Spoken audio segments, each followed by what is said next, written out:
Welcome. Today I will discuss with you the early history of Czechs, known as Bohemia. I will discuss the beginning of the state and then how it grew to power until 11th century. My name is Ziemowit and you are watching my YouTube channel Ziemowit About History. If you like my content, please subscribe. I will be glad and grateful for your appreciation. In 7th century AD, the Central Europe was terrorized by nomad Avars. But Avars made a terrible mistake in 626 when they attacked Constantinople and they were defeated there. After their defeat, all Slavic tribes which were subdued to them throw out their supremacy and become independent. And in the region of Moravia and Czechs, there was a state known as the Samon state. Samon was probably Frankish merchant or a nobleman who came to Slavs and organized them into the first Slavic state known in history. But the state wasn't very durable. It lasted maximum 30 years, and after Samon's death the state collapsed.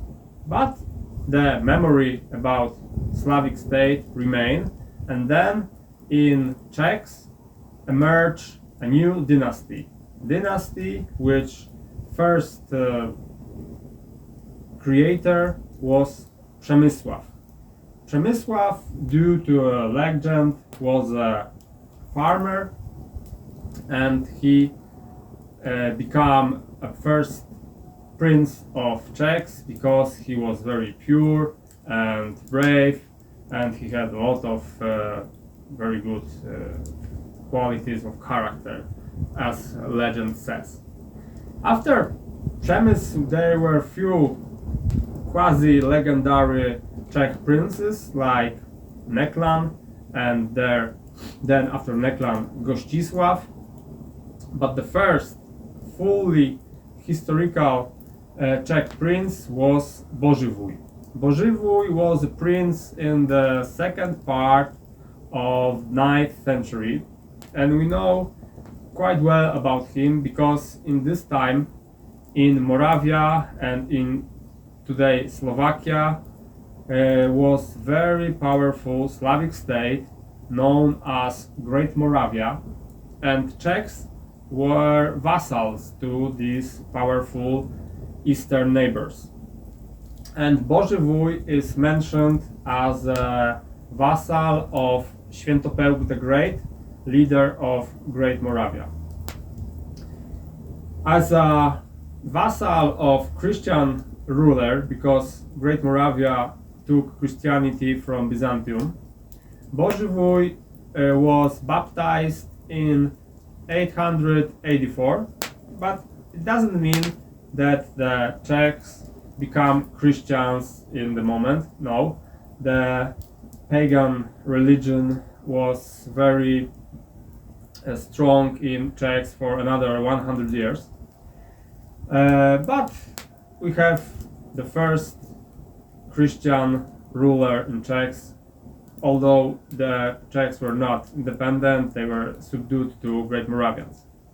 But Moravia collapsed quite soon because Magyars come from the east. Magyars established their great state near the Dunaj River, and they destroyed Great Moravian principality. And then Czechs becomes independent for a second. But they were between two very strong forces. From the east, they have very aggressive and strong Magyars, known as Hungarians, and in the west, they had Germans, who were emerging in power and who will become very strong in few decades. So Czechs was a little country between two great forces. First historical prince Bożywój left two sons, Spitygniew and Wratysław. Spitygniew seeked an alliance with Germans and he became vassal of German King Arnulf. He wanted him to protect Czechs from Magyars. And after he died in 915, his younger brother Spitygniew, Wratysław, became major prince of Czechs. Wratysław get married with a princess from neighbor Slavic tribe. Her name was Drahomira, and she wasn't Christian. She was in fact strongly against Christianity, and she worshipped old Slavic gods. So when her husband died fighting with Hungarians in around 920, Drahomira became a major prince in Czechs because her sons Wacław and Bolesław was not old enough. Wacław was in big influence of his grandma Ludmiła, which was a Slavic name for loved by the people, Ludmiła, and she was a Christian. So she wanted Wacław to become a next prince and of course Christian prince. But her second son, Bolesław, was not at all Christian. He was pagan and he worshipped old gods, and of course Drahomira wanted him to become a main prince of Czechs. The disagreement between the ruling family was so big that the grandma Ludmiła was murdered by people sent by her son's wife Drahomira. This is Czech drama like in Game of Thrones, I think.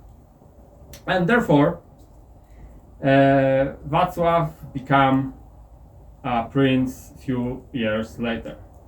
Wacław became a prince in 924, and the first step he made was exiling his mother Drahomira and his brother Bolesław outside of the country, because he known that they killed his beloved grandpa Ludmiła.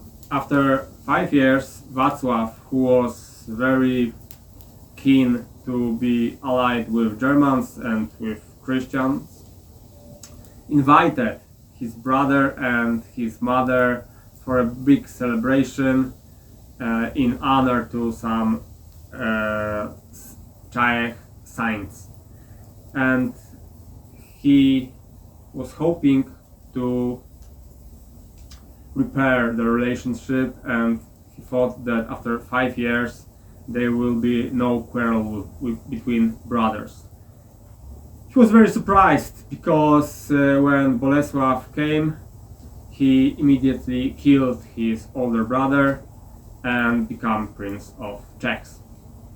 But Wacław became a saint. Now we have Saint Wacław in Czech. It's a main saint for the country. Bolesław was known as Bolesław the Cruel. At first he cancelled the relationship with Germans and he fought with them a lot.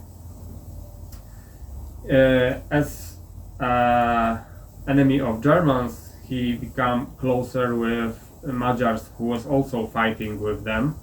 But in 950 he finally was defeated by Otto I, German king, and he became an ally to them by force. But as an ally, he was also very strong and very independent. prince. He took very important part in the Battle of Lechfield in 955, when Magyars invaded Germany for another time, and Otto I wanted to crush them once for all. And Bolesław the Cruel from Czech came to him, stand beside his German allies, and together they managed to crush Hungarians. The battle was very important because after it, Hungarian terror stopped in the Central Europe.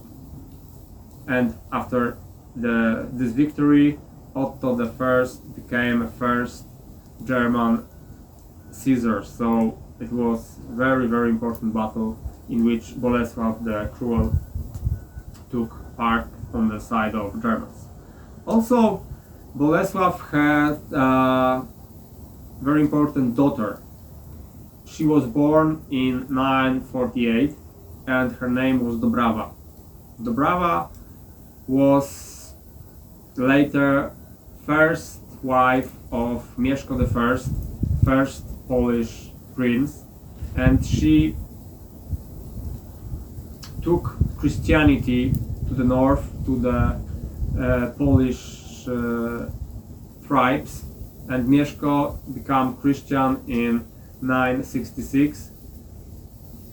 Very important role in this Christianity of Poland had Dobrawa, the daughter of Bolesław the Cruel.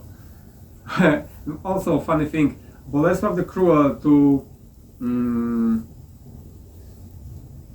clean his sins for killing his brother, sent his first son to the monastery so he could pray and forgive the sins of his father.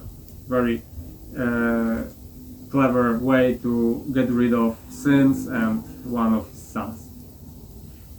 During the Bolesław the Cruel reign, Czechs was very strong state in the Central Europe. Bolesław the Cruel died of old age, being over 70, and the principality after him took his son Bolesław II, called Bolesław the Zealous or Bolesław the Prayer, because he established a bishopcy in Praga.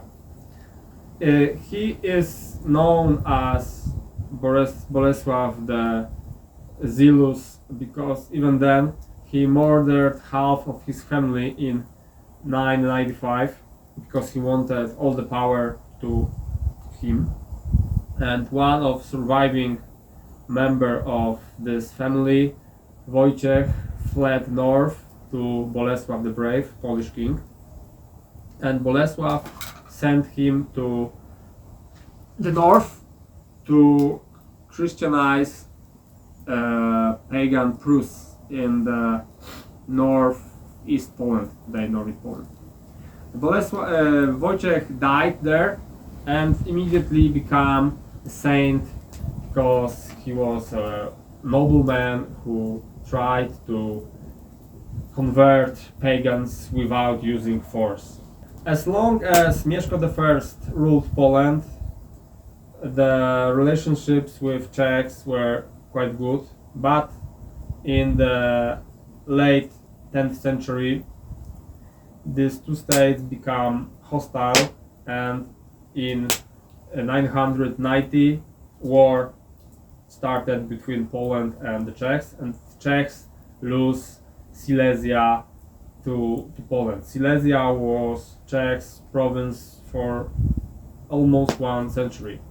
There is said that Wrocław is a city known after the Czech prince Vratislav.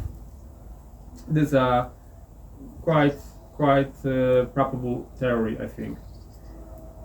Czechs lose Silesia, and now the Poland is coming to be the most important and the strongest state in Central Europe. After Bolesław II, they were three sons, and they were quarrel between themselves. So Czechs were very very weak, and as Bolesław, King of Poland, was half Przemyślid because his mother was Dobrawa, daughter of Bolesław the Cruel.